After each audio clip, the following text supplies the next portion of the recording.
Hey guys, welcome to the MMA Brothers Podcast, the newest, baddest, and best podcast out there.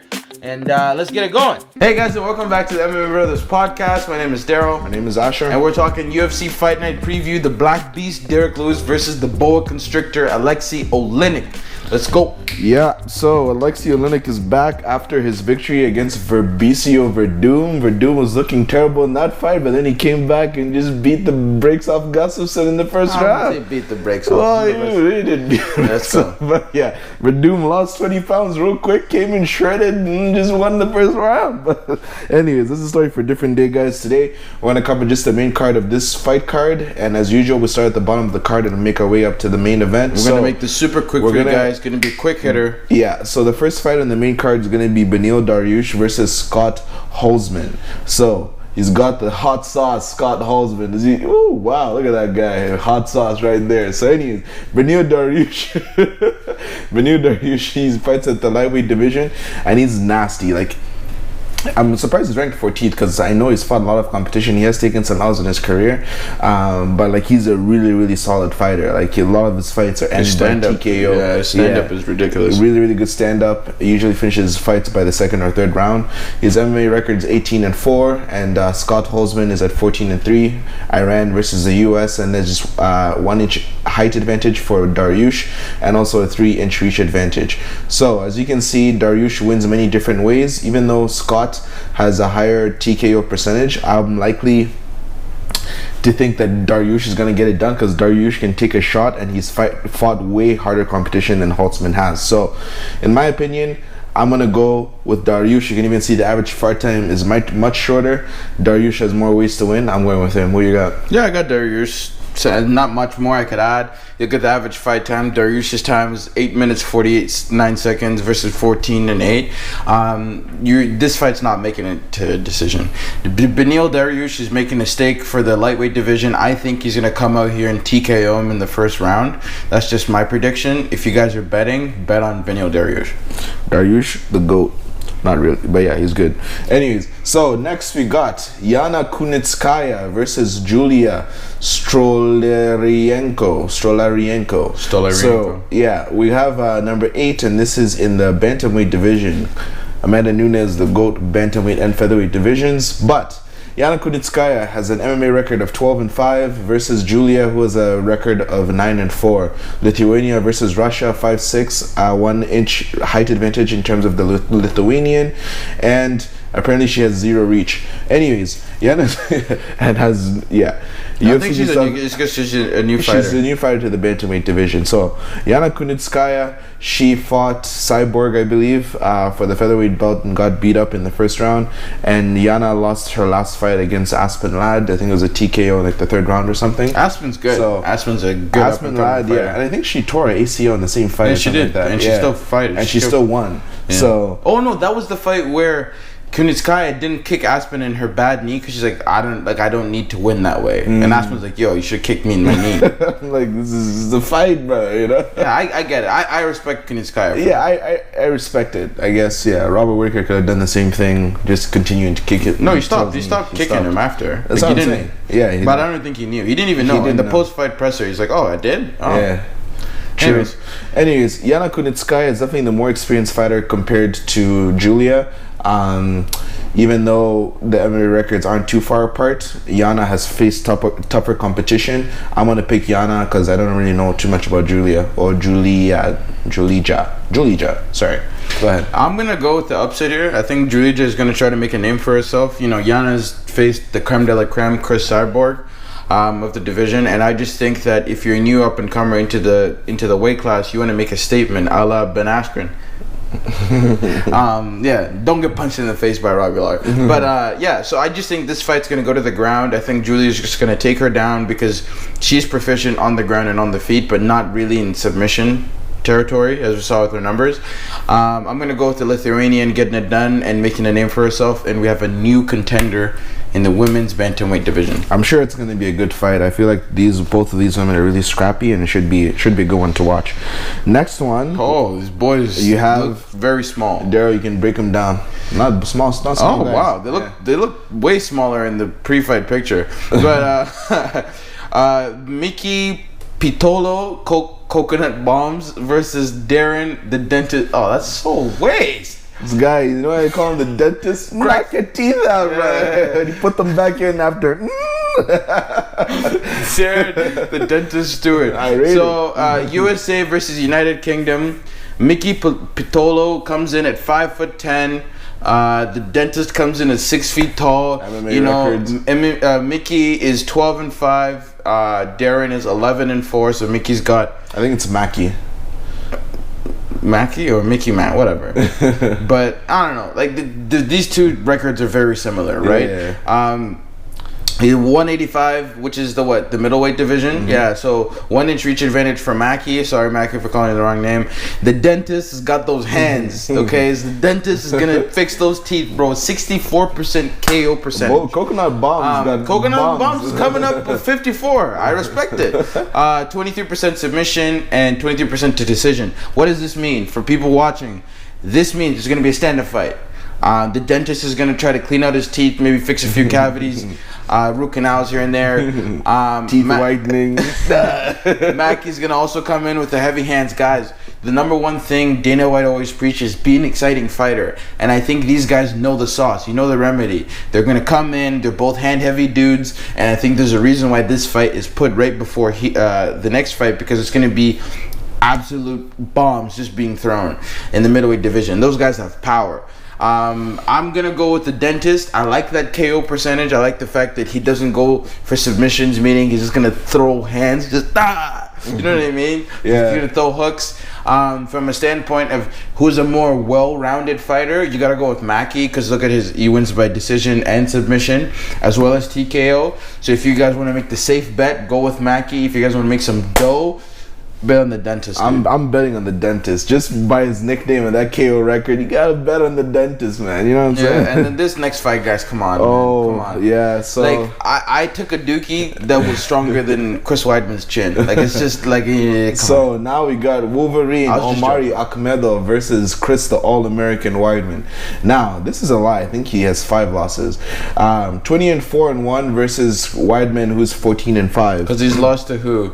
He lost to Luke Rockhold, then he lost to Romero, then he lost to the left-handed dude, the ugly dude, Dominic Reyes. He lost to Dominic Reyes, but he lost to, what's that guy's name? The Iranian dude. He's in Bellator now. The champ?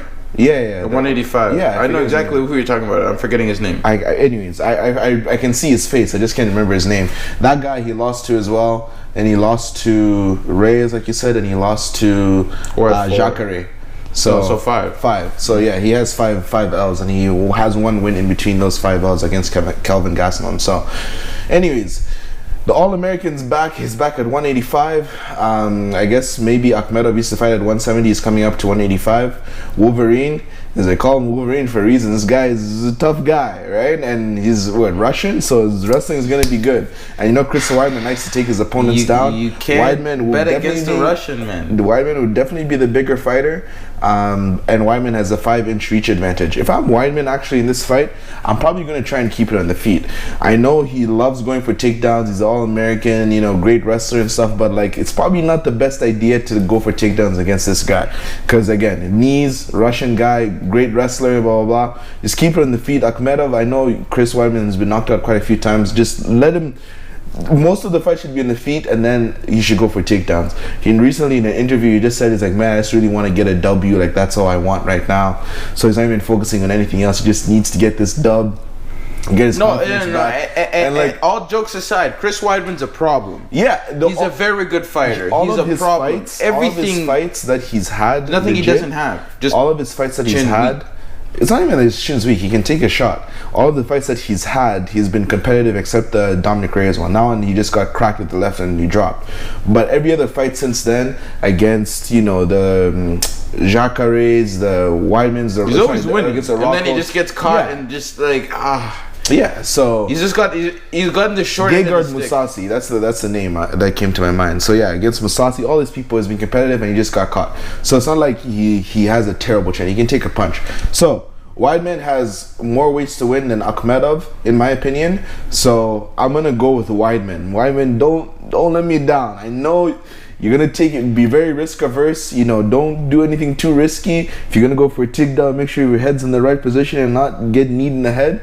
So if he does lose this one, I think he needs to retire because he can't just keep getting knocked out, brother. You know what I mean? And I think, guys, I want Chris Weidman to win, but I just think Akhmedov, he's got those. You know what I mean? He's got those. You know what I mean? So I think Akhmedov gets it done. I think it's going to be a ground and pound win. I see it happening. Chris is going to shoot, get stuffed, taking his back taken. Those shots are going to add up, and it's going to be night-night. Because those Russian dudes, man, shred city, dude. You know what I mean? Guys just shredded, man. I don't know. But he's moving up a weight class, so I don't know.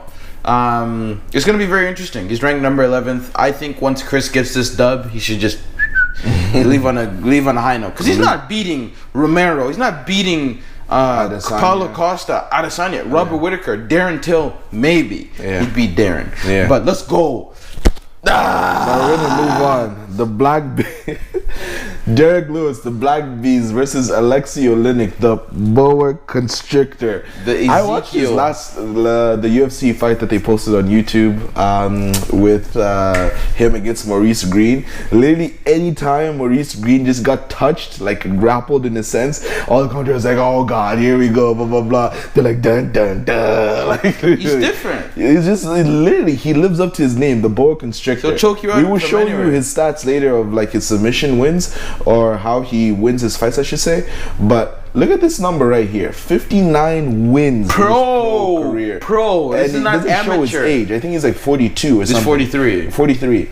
59 wins. I don't even think what's his name? And he's fought in four separate decades. I don't even think Overeem has this many. The 90s? No. The 90s, 2000s, the 2010s, and the 2020s. Yeah. So yes, he's been fighting for a while. So 59, 13, and 1. That's like almost 70. Doesn't include his wrestling matches. Oh my God, that's 70. This is his 75th, 74th, 75th. Yeah, fight. he's about to get his and he just choked out like 39 or 49 heavyweight.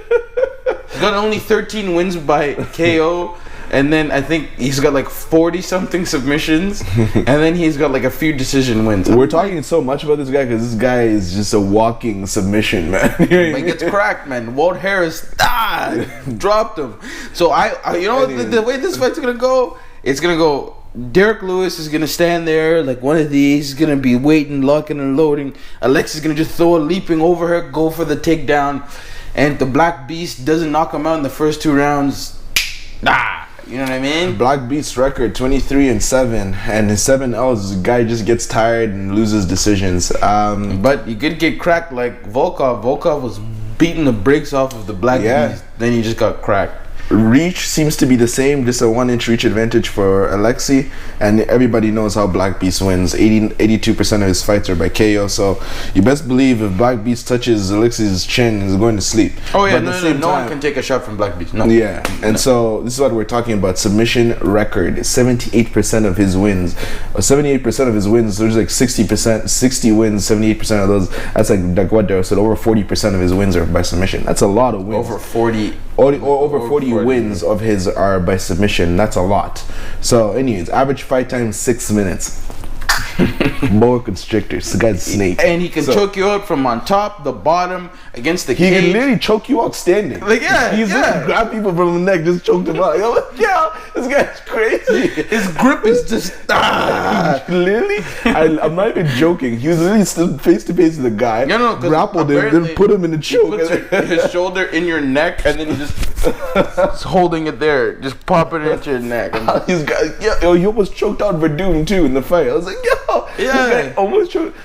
Bro, I've never been so excited. I've seen Damian Maia, Verdun, all these different guys. There's no one that excites me more to watch grapple than this guy. This guy, because at any moment, guys, he's not going for an arm bar. He's not going for a heel hook. He's choking you out, dude. And he throws crazy strikes, and he doesn't care because if he goes to the ground, he'll just choke you out. So I'm like, yes, this guy, he'll probably fight to his 60. Like I would be surprised. He have a choking dudes at 60. Nah. You have 125L record, just still nah.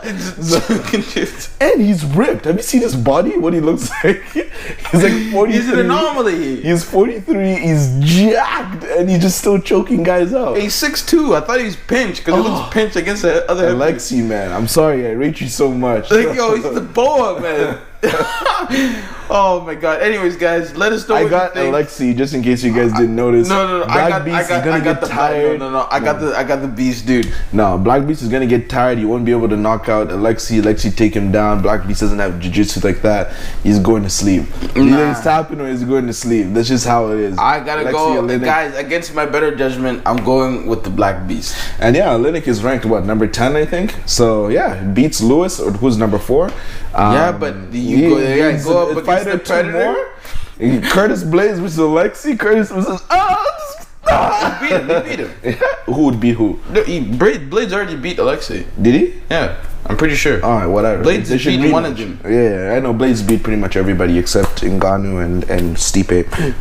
But anyways, guys, that's pretty much it for the fight breakdown. Who do you guys have in the main event and the other fights? Let us know on Instagram or in the YouTube comments of this video. We appreciate it as always. You can follow us on IG at MMA Brothers Pod. We excuse me, I'm choking. We posted most of the interviews from the BTC fight show. Again, thank you for all the fighters that we got the chance to interview. I think we have one more interview that we have to post, and that would be that.